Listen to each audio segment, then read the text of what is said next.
I would like you, as a favor to all of us, to do one thing. Stand up. Please stand up. I know you have a lot of things in your lap, but it's important to stand up. And now it's important to sit down. Thank you. The reason is this. The human body was not designed to sit still for 2 hours straight. And I don't want you to fall asleep while I'm talking. I'd like also to know to whom I'm talking. How many people here are in business? Oh, okay. How many educators? Okay. People in human resources or HR? Coaches, consultants? Okay. How many people have had some experience with mindfulness? Oh, okay. Good. How many people are not carrying a cell phone right now? That's the problem, you see. One person, two, okay. So you've heard about the difficulties that this new technology creates. I met a fellow who actually was on the team at Apple, who, when they're designing the first iPhone. He now lives in France or the French-speaking part of Switzerland. I can't remember. But he said this. It's very important. He said, we tried to make it as seductive as we could. And then he said, and now I'm the father of 2 kids, and I really regret that. So this is our dilemma. A leader needs to have focus. This is one of the main points of my talk. But 3 kinds of focus.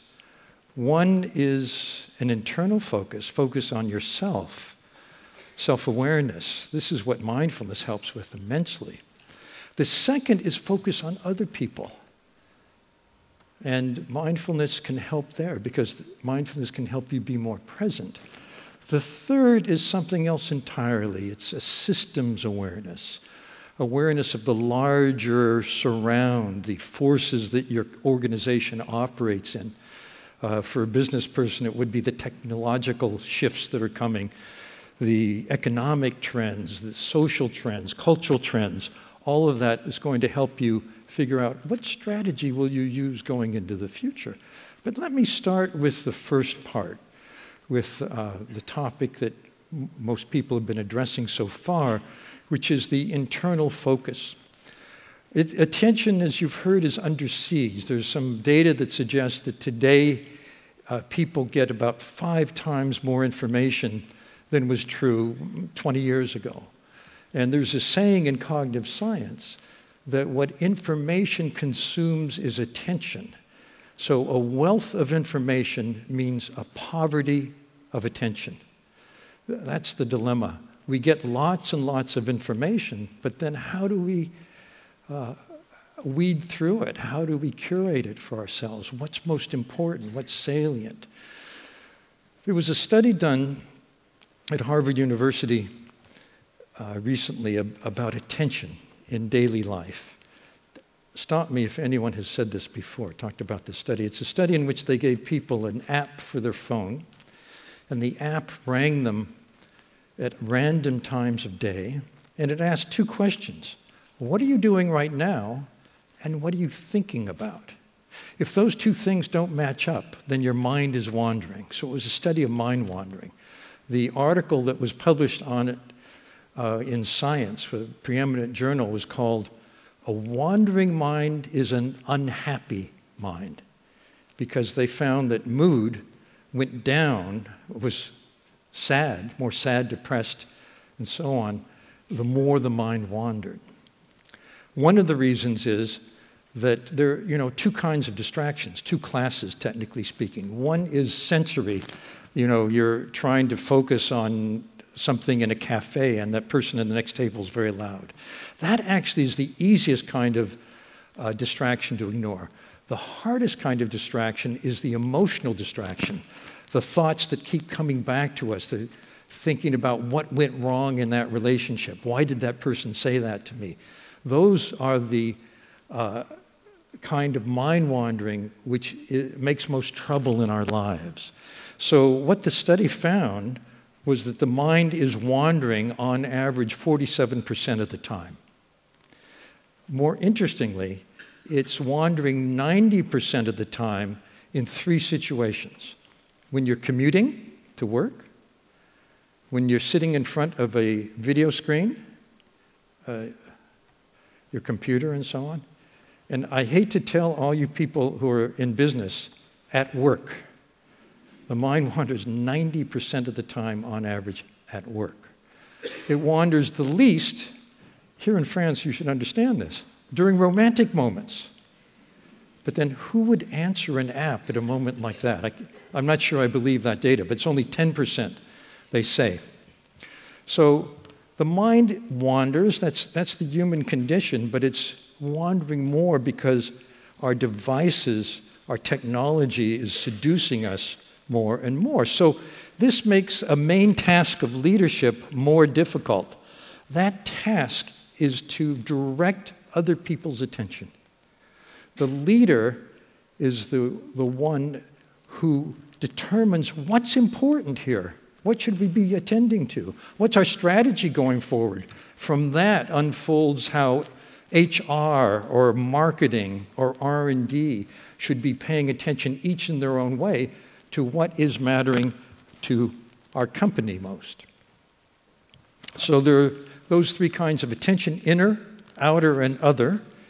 And I'd like to call your attention also to some other research which is fundamental for understanding how emotional intelligence intersects with mindfulness. And that has to do with what are called competence studies. You may know the term. I had a professor years ago when I was in graduate school who was one of the founders of the field. He said, way back then when this was like a radical idea, he said, if you want to hire the best person for a job, any job, don't look at their academic record, don't look at their personality profile. Instead, look in your own organization at people who have held that job or hold it now, and by whatever metric, whatever measure makes sense for that job, identify the star performers, the top 10%, and then compare them with people who are only average, mediocre, and do a systematic analysis and determine what do the stars, the best performers have? What capacity or competence do they display that you don't see in the average? Then hire people who look like the stars. Identify high potentials who look like the stars. Help people develop those particular competencies. That's what's going to give you the best performance. So after I wrote the book Emotional Intelligence, I had access to more than 100 competence models from all kinds of organizations. And I just looked at one thing. These are abilities organizations, companies themselves have identified as what makes someone a star performer here. So I aggregated all of that data. And these are independent studies, by the way. They're proprietary studies. You do this for competitive reasons. You want to know what should we look for in the people we hire and promote and develop and so on. So I looked at how much of this is based on purely cognitive abilities, IQ, technical skills, versus how much is based on emotional intelligence. And by emotional intelligence, I mean simply how we manage ourselves, how we handle our relationships. That's the basic definition. And what I found was that for jobs of all kinds, in the competencies that distinguish stars from average, emotional intelligence is about twice as important as purely cognitive skills. Now, for those of you in education and those of you who have spent years and years getting an education, all of that matters, but it doesn't matter in terms of what makes you a star performer at work. It helps you get in the game, helps you get the job. Once you have that job, what's going to determine whether you're an outstanding team player or emerge as a leader is this other skill set, your people skills, your personal skills. So the higher you go in the organization, the more it matters. For top leadership positions, we found 80 to 90% of the competencies are based on emotional intelligence abilities. You don't need technical skills because you're managing people, you're leading people who have those skills. Your job as a leader is a relationship management job, primarily. There's this one ability, though, cognitive ability that shows up over and over, which is very important. Sometimes it's called pattern recognition or systems thinking or big picture thinking. It's the ability to recognize how a decision here today will matter in 5 years, or how a decision that we make will ramify through a complex organization and matter not just here, but over there. So this kind of thinking is a cognitive skill. In fact, it's the third focus. It's the systems understanding, seeing the big picture. But once you have that understanding, you can articulate a strategy. Here's what we should do going forward. You can't get there without people. You have to, what? You have to persuade, you have to communicate, you have to influence, you have to listen. All of those are emotional intelligence skills. So once you have your strategy, that's well and good. But to execute the strategy, you're going to need the help of your people. Here's what I mean by emotional intelligence. There are 4 parts: self-awareness, self-management. Those have to do with the first focus, the inner focus. The second set, the empathy, the social awareness, and the relationship competencies, those have to do with the other focus, the second focus. The third focus is it on this map. It's the one I was just talking about, the systems understanding. So a leader needs all 3 of those, but these 2 are particularly important because they allow what? A positive impact. Positive leadership is the name of this meeting. To have a positive impact, you need to have these abilities. And in fact, if you think about the worst boss you ever had or ever knew about, it's invariably someone who lacks this skill set in some way. The best leaders are leaders who have these abilities and can influence people positively. Now, based on these, there's a set of competencies that nest within each of these domains. And I'll talk about these in more detail, but just so you get the idea, there's, for example, in self-management, there are 4 particular ways this manifests as competencies. And the best leaders, for example, are able to display 6 or 8 of these 12. The worst leaders, just 1 or 2. So it's extremely important.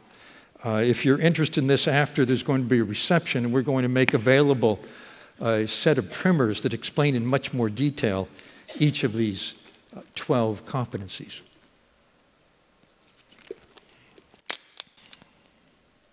So I have a question for you. I'm going to ask you to evaluate your own IQ. And I'm going to count down from 10, which is really high, to 9, 8, and so on. Highest, next high, next. And please raise your hand. How many people, in terms of IQ, are a 10? 9, 8, 7, 6. I'm not going any lower, don't worry. Now the question is emotional intelligence. How many people, in terms of emotional intelligence, are 10? 9, 8, 7, 6. Okay, that's it. Actually, that's the wrong question. The better question is, in what way are you emotionally intelligent?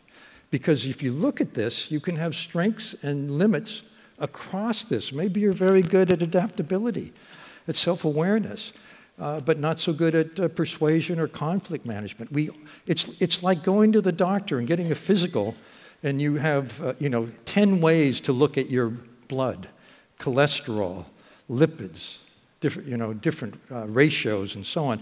It's the same with emotional intelligence. So really what you want to know as a leader or in HR or as a coach, where does this person stand in terms of strengths and limitations across the entire spectrum of emotional intelligence? Because then you know where you need to work and where you need not to bother.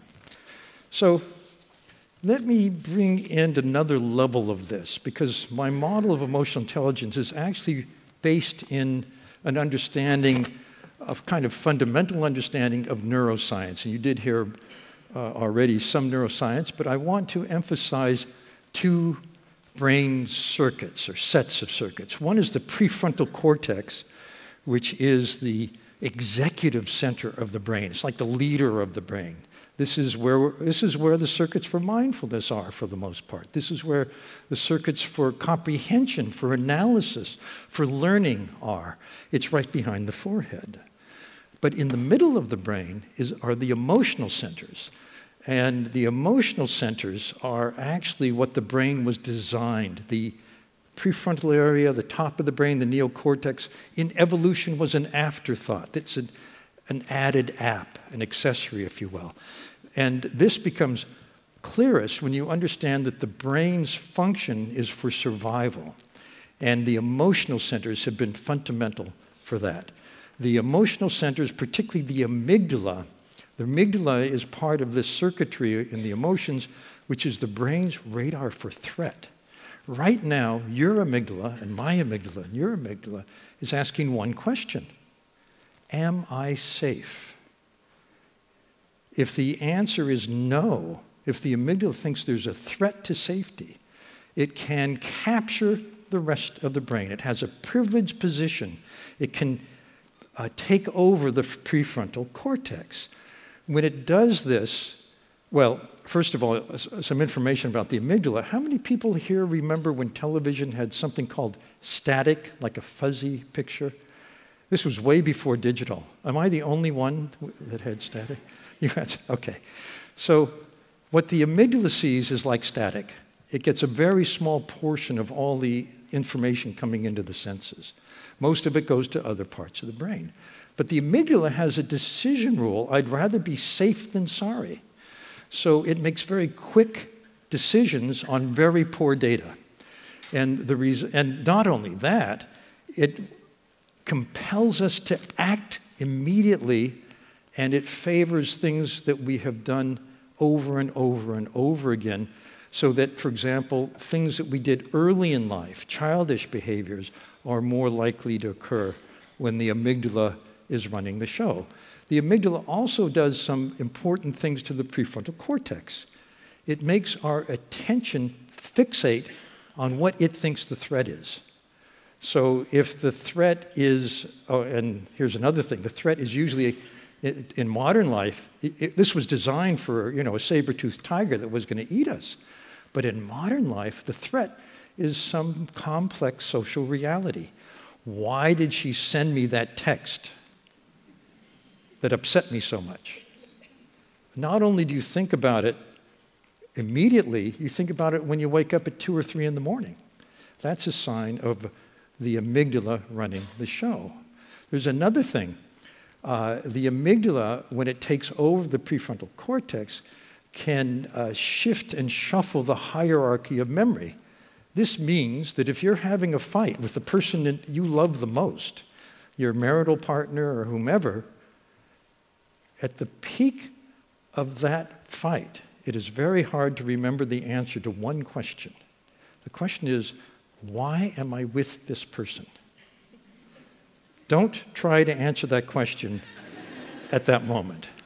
I have a friend who studies marital fights at the University of Washington. He says, what you should do is separate for 20 minutes at least and let the amygdala calm down and then think about it. And then you can start to answer the question. So I don't know if in France, if it was a very big story. In America, it was a very big news story. Elon Musk, the founder and CEO of Tesla, has been having a terrible time getting Tesla cars produced. One thing is they over-automated, and those robots and so on keep breaking down. He finally ended up sleeping on the floor of the factory, spending time day and night trying to get things going, trying to solve problems. And he basically had, I think, an amygdala hijack.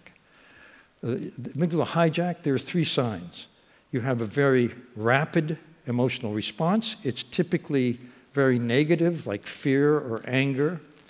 And you do something that impulsive that you regret later. I don't think this happens here in France, does it? Of course it does. It happens to all of us. Elon Musk's amygdala hijack was a tweet that he sent where he claimed that he was going to take the company private and that he had financing. Well, that had such ramifications for the stock value of Tesla that the governmental organization, the SEC, fined him $20 million and made him step down as head of the board of directors of Tesla. They let him remain as CEO. In other words, it was a big slap, big punishment. So that's an amygdala hijack. If you have an amygdala hijack, the odds are you'll do or say something that you later wish you had not. And I would also say that anytime someone has an amygdala hijack at work, it's bad for business. So the amygdala works this way. Let's say the amygdala thinks, I'm not being treated fair. This guy's not being fair to me. Then the amygdala thinks like a child. The logic of the amygdala is the logic of a dream or poetry or a novel. So anything can happen. And it's very childish. So the amygdala thinks, this guy's not treating me fairly, and it sends an impulse, let's slug this guy. Okay? If you're lucky, that impulse will go from the amygdala to the prefrontal cortex, which will draw together other information, very important, like, this is your boss. So I'm not going to slug him. I'll smile and change the subject, right?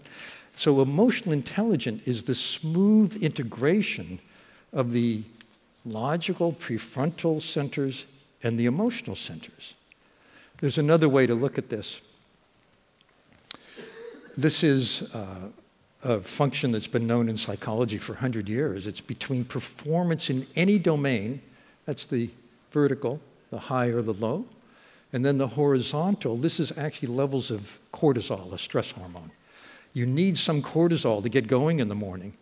But disengagement, the lower left there, is a very huge problem in workplaces. Disengagement means I'm going to be doing this video game at work, but when the manager comes in, I'll hit a button, and then a spreadsheet will instantly appear. In other words, people who don't care about the work they're doing. What you want to do is help them in one way, but also help people at the opposite end, under stress, in another way. People who are under extreme stress are basically having amygdala hijacks all the time and no time to recover. This is called, there was an article in journal Science called The Neurobiology of Frazzle. And it means that you're totally ready to burn out and quit. So with these people, for reasons I'll explain to you in a moment, mindfulness is actually very helpful. People under stress. People who are disengaged, at the other end of the spectrum, you want to motivate, you want to inspire, you want to get them involved, engaged, any way you can, because where you want everybody to be is at the top of the arc, the optimal zone. This is where people work at their best. In neuroscience, it's called neural harmony. In cognitive science, it's called optimal cognitive efficiency. It means whatever skill or talent you have, you're able to demonstrate it at the top. There was research done in this at the University of Chicago where they asked people in many different callings, basketball players, ballerinas, chess champions, neurosurgeons, tell us about a time you outdid yourself. Even you were surprised at your performance. And it didn't matter what the specifics were, but each person was describing the identical internal mental state. Phenomenologically, it was a state of absolute focus. And of course, mindfulness is a way to enhance focus.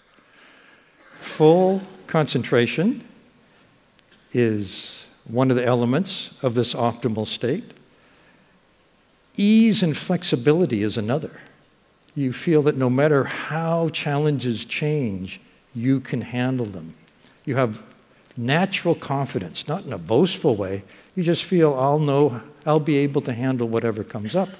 And very important, it's a pleasant state. It's kind of a joy.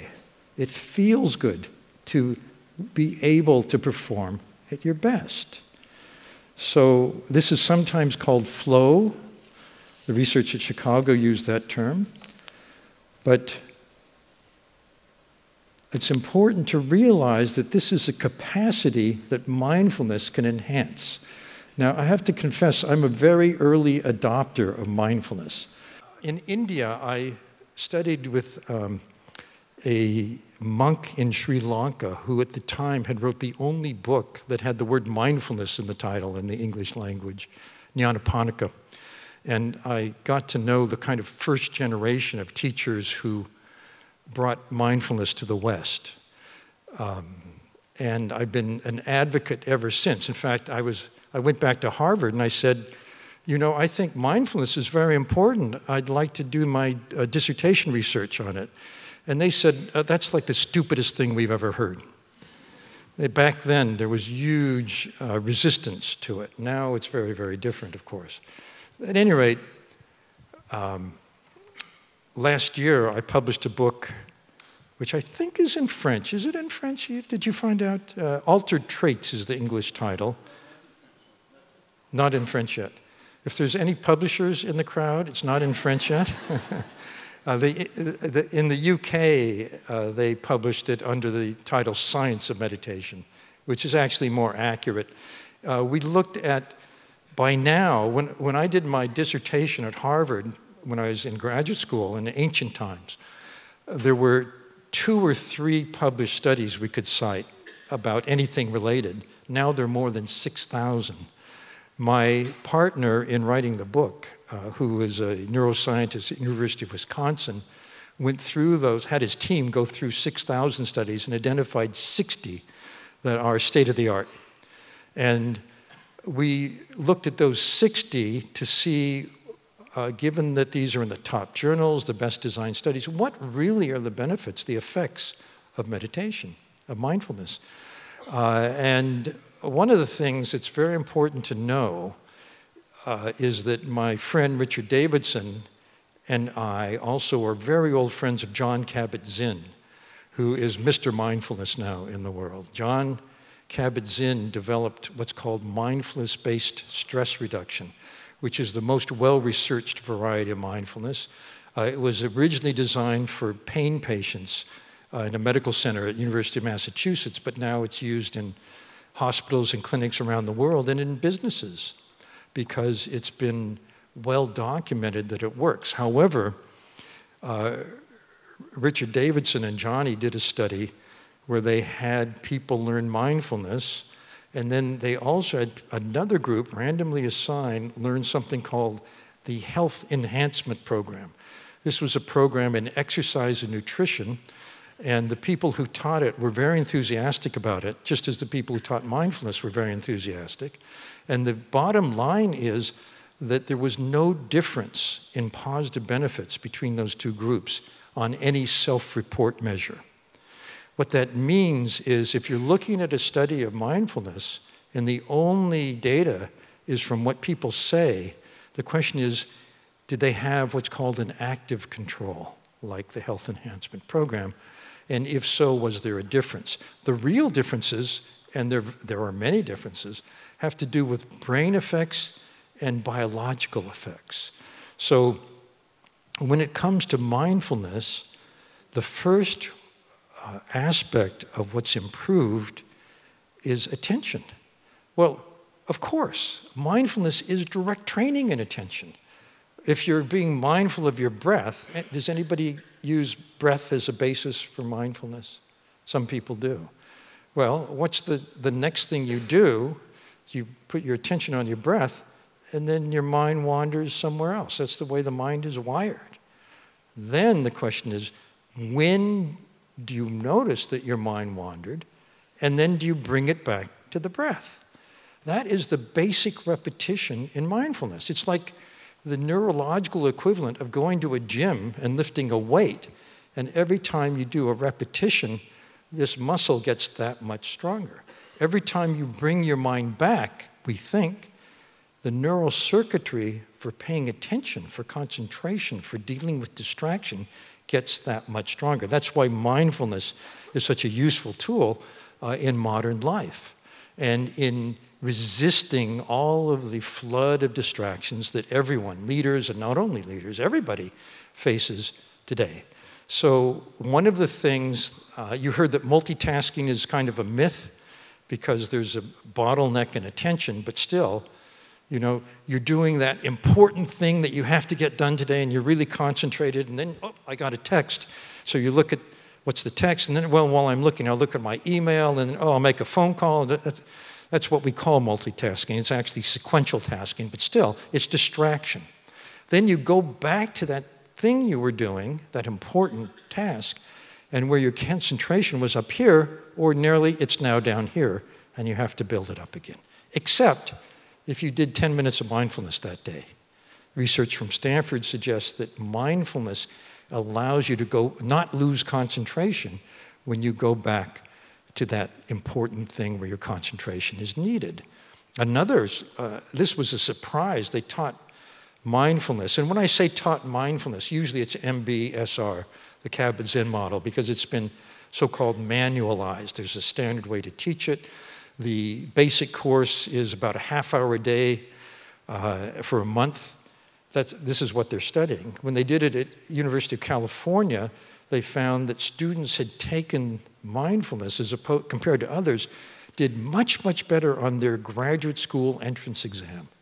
In other words, it seems to help students learn.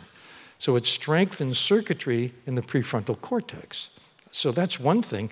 It turns out that the same circuitry that it enhances also manages upsetting emotion. It manages the amygdala. So people become more calm, and they're triggered less often, and when they're triggered, the upset is less intense. Those are the two benefits. And another question is, what can we do for kids? I was in a school in New York City, in the poorest part of that city, called Spanish Harlem. These are kids who are raised by, single moms who are on welfare. They don't have a job, and they're children of single moms on welfare. And it's a very traumatic, violent place to grow up.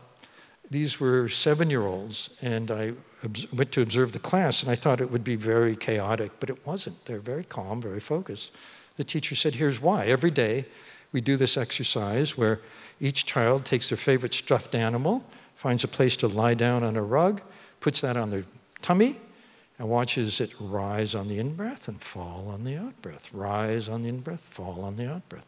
This is mindfulness for 7-year-olds. It can be taught at any age. The function that this strengthens is technically called cognitive control.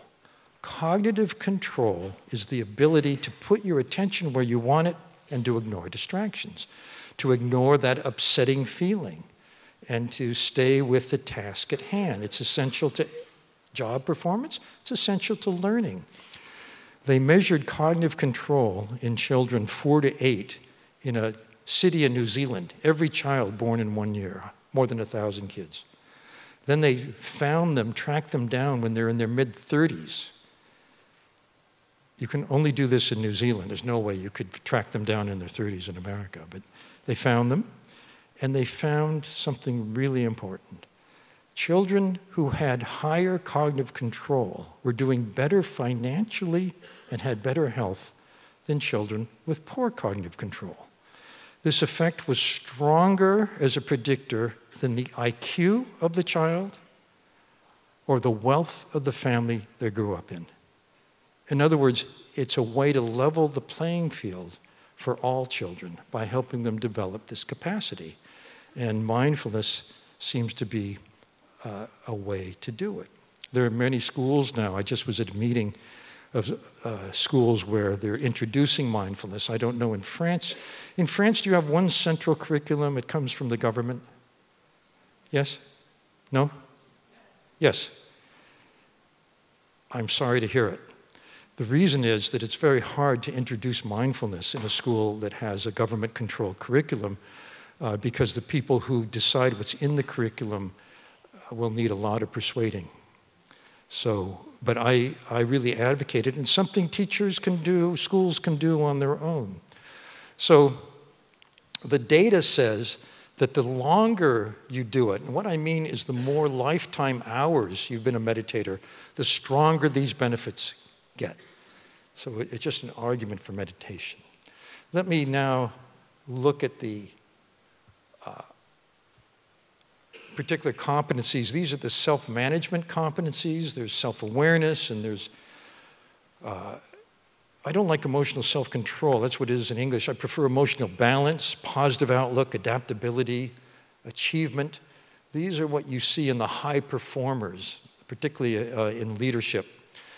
And all of these, I think, are helped by mindfulness in various ways. I won't go into the details, but we do have the primers if you want to understand them better. Let me go on to the second kind of focus a leader needs, focus on the other person. And this has to do with a different set of brain circuits. This is what's called the social brain. This is how two brains interact. It's a relatively new discovery in neuroscience. Instead of looking at one brain and one body and one person, they're looking at two brains and two people as they interact. And they discovered new circuits. The first discovery actually was totally by accident. It was in a lab in Italy. There are different versions of this, but I'll tell you the one I like. They were studying one neuron, one brain cell in a monkey that only activated when that monkey lifted its arm, didn't do anything any other time.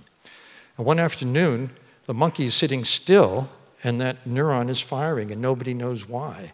Then they realize why. It's a hot day in Italy. A lab assistant had gone out for a gelato, and he's standing in front of the monkey, and every time he lifts his arm to take a lick, the monkey's neuron for the same activity fires. That was the discovery of what's called mirror neurons. The human brain is peppered with mirror neurons. They activate inside us what the other person, the person in front of us, is feeling, is doing, is intending. It helps us keep interactions smooth, harmonious. It's not the only kind of circuit. There are many circuits. Another has to do with kind of the chemistry of rapport. Rapport is really mutual presence. Two people who are fully attentive, you could say mindful, with the other person. That's the first ingredient, is full mutual attention. And the second ingredient has to do with a different set of neurons. They're called oscillators. They determine, for example, when someone extends a hand to shake it, how we take that hand, how we shake it. In football, it's how well you can kick the ball. In human survival, they're very important. Think about this. At the moment of a first kiss, oscillators determine the velocity at which two skulls come together. And if they got it wrong, it would probably be the end of the human species, I think. So oscillators are extremely important, and they create a kind of nonverbal synchrony that if you see two people in rapport having a conversation and turn off the sound and just watch their bodies, it's as though they were choreographed. And the third element of rapport is it feels good. It's interpersonal flow. And it comes from having full mutual presence. That's interpersonal mindfulness, if you will. Another element of the social brain is that it creates a kind of invisible channel for emotions between people. They did a study at Harvard Medical School where doctors and patients were filmed while they interacted, and their physiology was measured, heart rate and so on. And then the patient is asked, look at a video of this and tell us when you thought the doctor wasn't listening, didn't care, didn't understand me at all, versus really was listening, that had that full presence, really understood, really cared. If the patient said didn't care, the two physiologies were independent. If the patient said she really understood, he really cared, then it was like two birds flying in formation. So we're actually, it seems, biologically active in the other person if we're fully present. There was an article in the Harvard Business Review called The Human Moment, which said what we've just heard. If you want to have an effective interaction, put aside your distractions. No cell phone, turn away from your screen, turn off your internal talk, and pay full attention, be mindful, be present to the person in front of you. It's very sad that we need an article in Harvard Business Review to tell us this, because this used to be what people did all the time. But there's been a kind of normative creep for attention and distraction. And our tech device, it used to be when you're walking down the street and someone took out a cell phone and started talking to someone else, Time magazine had a new word in English language for that moment. They said, the word is pizzled. You're puzzled and you're kind of pissed off too. Because that was in 2007. Now it's routine. Nobody blinks. That's the creep of attention and distraction. So, okay, I'm told there's 10 minutes remaining. So, pardon me, but I'm going to shuffle through what I was going to say. Forget this, forget that. No, I'll tell you everything. So, but I'll do it briefly. These are the competencies that are based on the social brain. These are the relationships. The first one is empathy. There are 3 kinds of empathy. There's cognitive empathy, where I understand how you think. There's emotional empathy, I feel with you. And there's a third kind, which is really important for leadership and for everyone else. It's called empathic concern. Each of these draws on a different set of circuits in the brain. Empathic concern draws on the mammalian caretaking circuitry, which is to say, a parent's love for a child. It's really caring about the other person. It's not enough just to be able to know how the person thinks and feels. Then you can be very manipulative, sociopathy. But if you care about the person and the person feels you care about them, then you develop trust. That's where rapport can blossom. That's where the best relationship occurs. So empathy is very important. Organizational awareness, knowing how decisions are made in your organization, for example. And then influence, being able to go to the right person to make convince them to make the decision you want. And managing conflict and inspiring leadership. These are so important. The coach and mentor, I want to focus on. Coach and mentor means that leaders understand that you can't just dismiss people as they are today. You need to help them develop further strengths. And you do that through through caring about the person. I'm going to ask a colleague of mine, Michelle Navarez, to stand up. If you're interested in this, Michelle and I and another team have developed a way to help leaders in any organization become coaches also.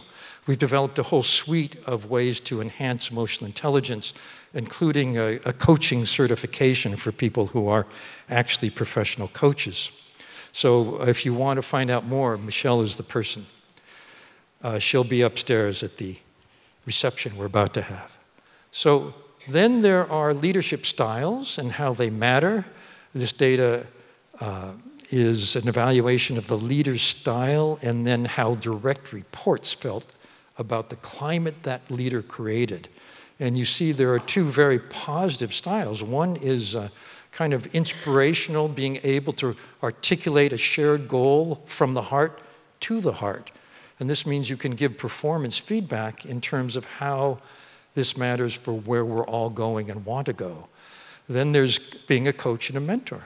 This is having a conversation, at least a conversation about not the job, but the person. What do you want from life? What do you want from your career? It's a one-on-one conversation. How can I help you? That's the beginning of the coach or mentor relationship. And both of those create very positive emotional climate. There are leaders who understand that having a good time together builds social and emotional capital.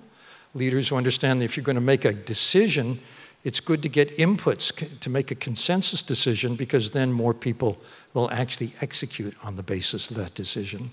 And then there are two styles that are very common but have a negative impact. One is the Pacesetter. Companies have been hiring Pacesetters since the 2008 crisis because they're very good at quarterly targets, but they hollow out the organization because the most talented people hate them. They're only focused on numbers. They have no ability for relationship, and talent leaves. You get people who are more and more disengaged when you have leaders like that. And then there's the old-fashioned command and control leader, which has, in this day and age, is really not very helpful. So let me finish by telling you how you get better at this. The first thing is you need to ask yourself or ask the person, do I care? If you don't care, forget it. There's no way that you can proceed. It takes time, it takes effort. This involves a different kind of learning. It's not one-shot learning. I hate to tell you this, but coming to an event like this where someone expert like me talks about emotional intelligence is not going to increase your emotional intelligence at all. It may help you understand why it's important, but once you understand that, it takes work. And the work is very specific, and this is very well established through research. The second step is that you want to get clear feedback. And one way to do that is a 360. Many organizations have their own 360s. I have one that's on those 12 leadership competencies called the ESCI 360, I think.